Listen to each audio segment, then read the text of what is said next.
Kembali bersama kami, Saudara. Wakil Ketua Umum Partai Golkar yang juga mantan Gubernur Jawa Barat Ridwan Kamil bertemu dengan Ketua Umum Partai Gerindra Prabowo Subianto di Jalan Kartanegara. Pertemuan RK dan Gerindra dilakukan tak lama usai Golkar mengungkap ada pertemuan Mega dan Ridwan Kamil. Pertemuan antara Prabowo Subianto dan Ridwan Kamil dilakukan di kediaman Prabowo di Kartanegara, Jakarta Selatan. Pertemuan dilakukan secara tertutup. Prabowo tidak didampingi oleh jajaran pengurus Partai Gerindra dan RK tidak bersama jajaran pengurus Partai Golkar. Dalam pertemuan itu, Prabowo dan Ridwan Kamil makan bersama dan berbincang empat mata di salah satu ruangan.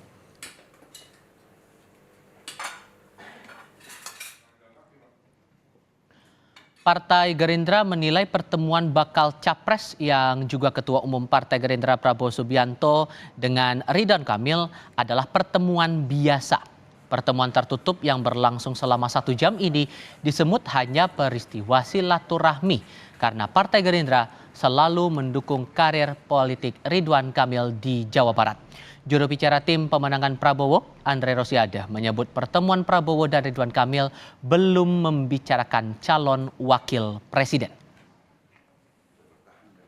Ini dalam rangka silaturahmi dan juga makan malam, karena kita tahu Pak Prabowo dan Kang Emil punya hubungan yang sangat baik dan sejarah yang sudah sangat panjang. Bahkan di saat Kang Emil pertama kali masuk ke dunia politik, maju jadi calon wali kota Bandung pun didukung oleh Pak Prabowo dan Partai Gerindra. Sehingga pertemuan tadi malam selain silaturahim, lalu juga makan malam, Kang Emil juga memberikan update perkembangan pembangunan di Jawa Barat kepada Pak Cawapres Pak Prabowo ini akan dilakukan dengan cara musyawarah untuk mufakat. Usai bertemu Ketua Umum PDI Perjuangan Megawati Soekarno Putri, mantan Gubernur Jawa Barat yang juga Wakil Ketua Umum Partai Golkar Ridwan Kamil bertemu dengan bakal calon Presiden Prabowo Subianto. Lalu bagaimana membaca manuver Ridwan Kamil dan bagaimana juga dengan peluangnya menjadi calon Wakil Presiden? Sudah bergabung untuk analisisnya sore ini pengamat politik Karim Suryadi. Prof. Karim, selamat sore, apa kabar? Selamat sore, Pipa. Terima kasih sudah bergabung bersama kami. Manuver RK ini menurut Anda ini memang keinginan atau manuver RK pribadi atau jadi bagian dari cek ombak nih oleh Mega maupun juga dengan Prabowo? Ya, pertanyaan yang muncul di dalam benak sebagian besar masyarakat Jawa Barat adalah apakah pertemuan ini atau silaturahim ini, kata Andre Rosiade kan silaturahim ya. Apakah silaturahim ini untuk Jabar juara kedua atau silaturahim untuk Indonesia juara gitu ya. Nah, tentu saja yang akan menjawabnya tentu Ibu Mega dengan tim jajaran kerjasamanya, Pak Prabowo dengan jajaran koalisinya. Tetapi terlepas dari jawaban mereka, fakta yang terdedah adalah baik kubu Prabowo maupun kubu Megawati sama-sama membutuhkan Jawa Barat. Jawa Barat yang menyumbang 17,9% suara dalam pemilu nasional nyaris belum terwakili sampai hari ini. Mengapa saya bilang begitu?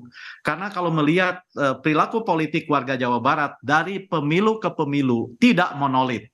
Suaranya tersebar ke beberapa partai dan perolehan partai-partai politik di Jawa Barat itu mirip dengan perolehan suara partai di nasional. Jadi tak salah kalau dibilang Jawa Barat adalah representasi politik nasional. Selain karena jumlahnya yang sangat signifikan, paling banyak loh lebih banyak dibanding Jawa Tengah, lebih banyak dibanding Jawa Timur. Nah, selain karena jumlah yang banyak, juga perilaku politiknya mirip dengan perilaku politik nasional. Itu yang pertama. Yang kedua, tidak monolitnya perilaku politik Jawa Barat sampai hari ini belum ada capres-cawapres yang bisa merangkum dan menyatukan keberagaman itu. Gitu ya. Memang Prabowo menang dalam pemilu terakhir, tetapi kemenangan Prabowo itu menurut saya adalah kinerja partai yang dalam pemilu 2024 terlepas dari Prabowo. Sehingga Prabowo membutuhkan faktor yang bisa mengaitkan dukungannya, mengatrol dukungannya. Demikian juga PDIP yang tidak menang dalam pemilu 2019.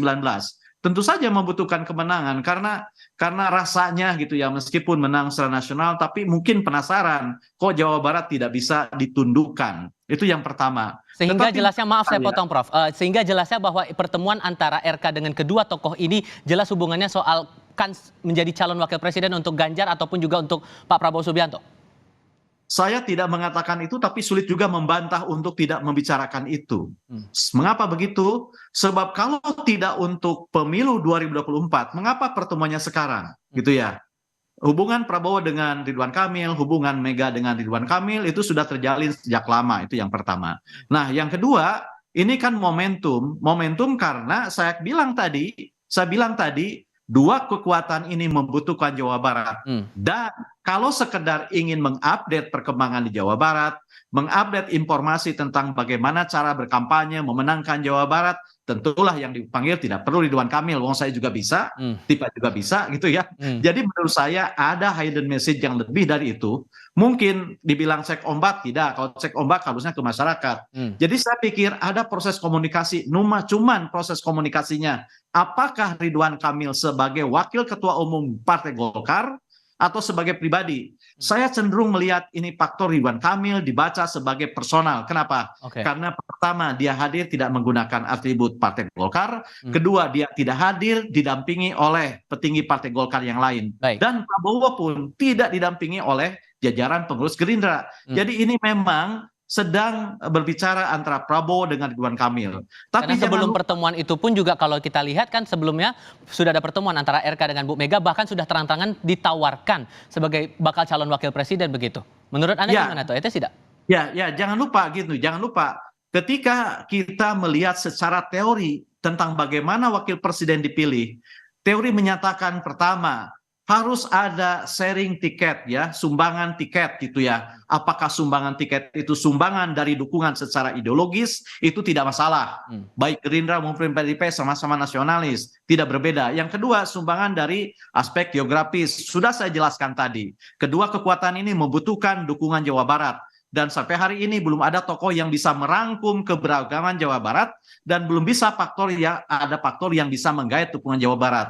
Yang ketiga misalnya, yang ketiga, yang keempat itu tidak bisa saya jawab. Yang bisa menjawab yang faktor yang ketiga dan keempat itu adalah calon presiden atau partai yang akan mengawinkan. Ketiga itu apa? Ketiga itu dengan siapa calon presiden itu merasa klik. Merasa klik ya, punya chemistry, itu hanya mereka yang tahu.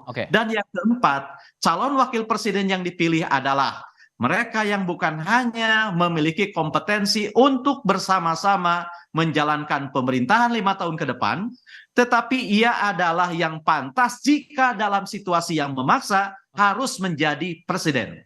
Kansnya kalau begitu bagaimana kemudian Prof? Anda menangkapnya? RK bisa berpeluang berpasangan dengan siapa? Ya, maka dari itu saya bilang untuk dua faktor yang ketiga dan keempat ini, soal kliknya dengan siapa, soal pesan dengan siapa, dan apakah misalnya penilaian dinilai Ridwan Kamil itu paling bisa bekerja sama dengan siapa, ya itu hanya Prabowo yang menjawab, hanya bisa Ganjar yang menjawab dengan Ibu Mega gitu ya. Saya hanya bisa memperlihatkan ini rambu-rambu yang harus dijawab oleh mereka. Kalau yang pertama misalnya soal Ridwan Kamil berbagi tiket, ya bisa kita lihat. Dia Jawa Barat 17,9%. Ridwan Kamil bisa menyumbang kebutuhan, ya karena misalnya ia sudah melakukan ekonomi digital di Jawa Barat misalnya, sudah juga memulai program energi terbarukan, begitu itu bisa dibaca. Tapi soal dengan siapa dia merasa klik dan punya vision, dan dengan siapa dia dinilai paling dibutuhkan dan bisa menggantikan 5 tahun ke depan, ya hanya calon presiden yang akan bisa menjawab itu. Tidak bisa mendahului itu. Itu dia. Terima kasih banyak untuk perspektif Anda, Prof. Karim Suradi, sudah dibagikan bersama kami di Kompas TV. Saya selalu, Prof. Selamat sore. Salam damai dari Bandung.